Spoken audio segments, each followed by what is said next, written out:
अवधूत चिंतन श्री गुरुदेव दत्त श्री स्वामी समर्थ। कसे आहात मित्र आणि मैत्रिणींनो? आय होप मस्त असाल तर मस्तच राहा। एक नजर खरेपणावर या चॅनलमध्ये तुम्हा सर्वांचे अगदी मनापासून स्वागत करते।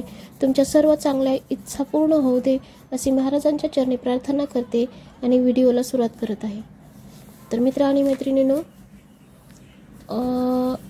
सर्वांसाठी एक माहिती देत आहे की स्वामी सेवा तर बऱ्याच महिला परत पुरुष वर्ग हे आपापल्या परीनं आपल्या आयुष्यातील समाधानासाठी, आपल्या सुखी संसारासाठी, आपापल्या इच्छाप्राप्तीसाठी सेवा तर करतच आहेत।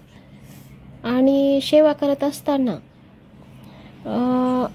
नाही का, चालता फिरता असं नाही आहे की वेळ असेल तर ठीकच आहे, पण ज्यांच्याकडे वेळ नाहीच आहे ते सुद्धा चालता फिरता अगदी आता व्यवस्था अशा आहेत, वेळ असा आहे तर नाही का की आता हेडफोन प्रत्येकाला आपल्या समजा कितीही दगदगीत असू दे, कितीही गर्दीत असू दे, आपण कानामध्ये इयरफोन टाकले, हेडफोन टाकले तरी आपण बाहेरचं काही न ऐकता इतर कुठेही नाही का वाईट काही आपल्या कानावर पडणार नाहीये आणि आपण आपली सेवा पण पूर्ण करण्याची म्हणजे नाही का एक प्रभावी साधनं अवेलेबल आहेतच। तर विषय असा आहे की प्रत्येकाने वेळेचा दुरुपयोग न होऊ देता जेवढं शक्य आहे, जेवढं सुचेल तेवढं तरी नक्कीच नाही का, असं नाही आहे की हे फक्त मला सुचतं, बऱ्यापैकी सर्वांना सुचतं, पण प्रत्येकाला माहिती असतं की आपल्याला काय करायचं आहे। पण आपण काहीच आपल्या ओढाताणीच्या आयुष्यामध्ये, दगदगीमध्ये, आपल्या परपंचामध्ये, या सगळ्या गोष्टीमध्ये आपल्यातलं काहीतरी नाही का थोडंसं आपल्याला माइंड आहे, नाही अशातली बाब नाही, प्रत्येकाला माइंड आहे, पण विसर पडतो काही वेळासाठी आपल्या दगदगीच्या जीवनामध्ये, आपल्यातल्याच गुणाकडे दुर्लक्ष होतं आणि विसर पडत असतो। तर तोच आता थोडक्यात कसं आहे, हिरा घास जेवढं घासल तेवढं चमकतो म्हणतात नाही का, सोना असू दे, हिरा असू दे, हे कसं आहे जेवढं घासल तेवढं उजळतं आणि ते कसं आहे की घासल्यानं उजळतं, म्हणजेच की नाही का थोडक्यात एक आता पण सांगायचं उद्दिष्ट असंच की आता आपल्याला गुरु काय करतात की गुरूंचं आचरण सर्वच नाही का काही अशा आहेत की जसा जन्म घेतला तसा त्यांनी पूर्णपणे आपल्याला पूर्णपणे उभ्या आयुष्यासाठी देवासाठी वाहून दिलेला आहे। काहींना असं आहे की काही गुरु असे आहेत की त्यांना मुलं बाळ परपंच ह्या अदर गोष्टी नाही आहेत, पण त्यांच्या डोक्यावरती ओझा आपल्याकडनं हे शक्य होऊ शकत नाही, पण जे त्यांनी करतात, कारण आपल्याला फक्त 2 मुलं आणि आपलं कुटुंब एवढं सांभाळण्यामध्ये आपलं आयुष्य पणाला लावलं तरी परिपूर्णता होत नाही। पण गुरु, स्वामी, संत, गुरु हे अवघ्या धर्तीवरच्या पूर्ण मानव जातीलाच नाही तर पशु पक्ष्याला, इतर सर्वांना घेऊन ते पॉझिटिव्हरित्या विचार करतात, त्यांना सर्व काही ज्ञानाचा प्रसार करतात, ज्यांना विसर पडलाय त्यांना मार्ग दाखवण्याचं कार्य करत असतात। आणि तेच मार्ग आपण नाही का बैठकीमधनं ऐकतो, गुरुवर्यांकडनं, मोठ्या माणसांकडनं हेच ऐकत असतो आणि जे ऐकलेलं मला पॉझिटिव्ह वाटतं त्याचाच मी तुम्हाला व्हिडिओ करून त्या चांगल्या विचारांचा, जे की आपल्या संसाराला ज्याच्याने समजा फळ येईल की काय केल्याने काय होणार आहे हे ऐकून जेव्हा मला पण काहीतरी सुचतं तेव्हा मी त्याचा प्रसार करण्याचा प्रयत्न करत असते।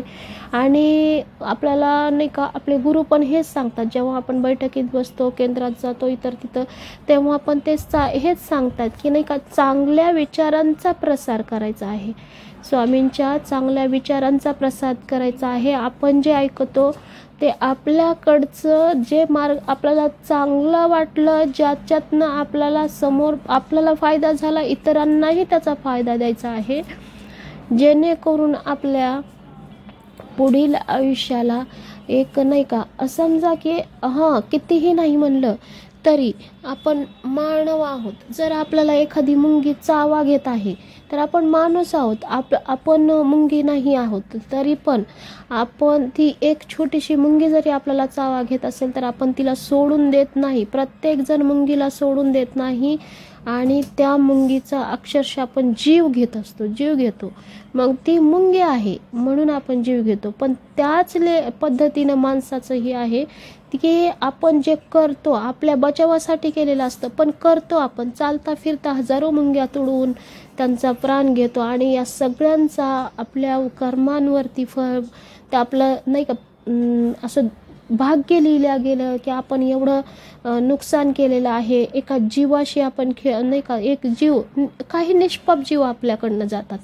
असे प्रकार घडतच असतात. आपण आज जरी आपण नाही विषय करत असलो तरी पण आपण कुठल्या माणसं नाही मारत, आपण कुठले मोठे प्राणी नाही मारत, पण असेही जीव आहेत जे जीवच आहेत, पण त्यांनाही आपल्याला मारायचा अधिकार नसतो, पण आपण मारत असतो. आणि त्यांचंही आपल्या डोक्यावरती काहीतरी ओझं असतं. आपण कुठंतरी नाही का निर्घृण हत्या केलेलीच असते. आणि या सगळ्यातनं आपल्याला बाहेर पडायचं असेल तर काही आपल्या स्वामींनी पण मंत्र दिलेले आहेत. मग तारक मंत्र आहेत, सेवेचे मंत्र आहेत, नित्य सेवेतील मंत्र आहेत, असे बरेच काही नाही का प्रत्येक म्हणजे आपल्या नाही का अवगुणाला तोडगा म्हणून, अवगुणाला नाही का आपल्यातले जे दुष्ट गुण आहेत त्यांचा आपण जे आपल्याकडनं न कळू जरी चुका झालेल्या असतील तर त्या चुकांचे आपल्याला एवढेही अति नाही का की नाही आपल्याला भोगावा लागेल भोग अशा पद्धतीनं, तर त्यासाठी तुम्हाला ते भोग आपल्या वाट्याला येऊ नयेत. आपण जरी न कळत केलेले हे असतील दुर्गुण, पण तरीही त्यातले त्यात आपण त्याचा आपल्याला भोग भोगायची वेळ येऊ नये त्यासाठी स्वामींनी नित्य आचरणात आणण्यासाठी आपण तारक मंत्र दिलेले आहेत. आणि त्या तारक मंत्राचा उपयोग तुम्ही नित्य सेवेमध्ये करायचा आहे. आणि त्यातून येणारे अनुभव सत्य अनुभव आहेत ते तुम्ही घ्या, असं आपल्याला महाराजांनी सांगितलेलं आहे. की तारक मंत्र हा चालता फिरता आपण कुठेही बोलू शकतो. आपल्याला तारक मंत्र बोलण्यासाठी किंवा ऐकण्यासाठी, आपण ऐकत जरी राहिलो तरी आपल्यात तो नाही का एक पॉझिटिव्हिटी निर्माण होते. आपल्यामध्ये एक माइंड नाही का माइंडचं आपल्या एक म्हणजे असं स्वच्छ होतं माइंड. आणि समजा कुठल्या गोष्टीचं ओझं आहे, कुठल्या गोष्टींचं प्रेशर आहे, तर आपल्याला यातून ॲटोमॅटिकली अनुभव असे येतात की नाही का आपण त्यातनं बाहेर पडतो. आपल्याला एकतर मार्ग सुचतो. आपण विचार करत नाही आहेत, फक्त तुम्ही मंत्र ऐका, तुम्ही विचार नका करू, असं स्वामी म्हटलेले आहेत की विचार करू नका. विचार त्या गोष्टीवर, आता आलेल्या संकटावरती विचार नका करू. त्या संकटाला जर तुम्हाला घालवायचं आहे तर तारक मंत्र ऐका किंवा तारक मंत्राचा तुम्ही स्वतः तसं तारक मंत्राचं नाही का बोलून द्या. मग तुम्ही 108 वेळा जर तारक मंत्र समजा बोलला आहात, 11 वेळा बोला, समजा 108 वेळा बोला. तुमच्या संकटावर अवलंबून आहे, तुम्ही केलेल्या दुर्गुणावर अवलंबून आहे तुमचं की तुम्हाला काय करावं लागेल आणि किती सेवा करावी लागेल. हे सगळं तुमच्या केलेल्या समजा दुष्ट चक्रावरती ते डिपेंड असतं.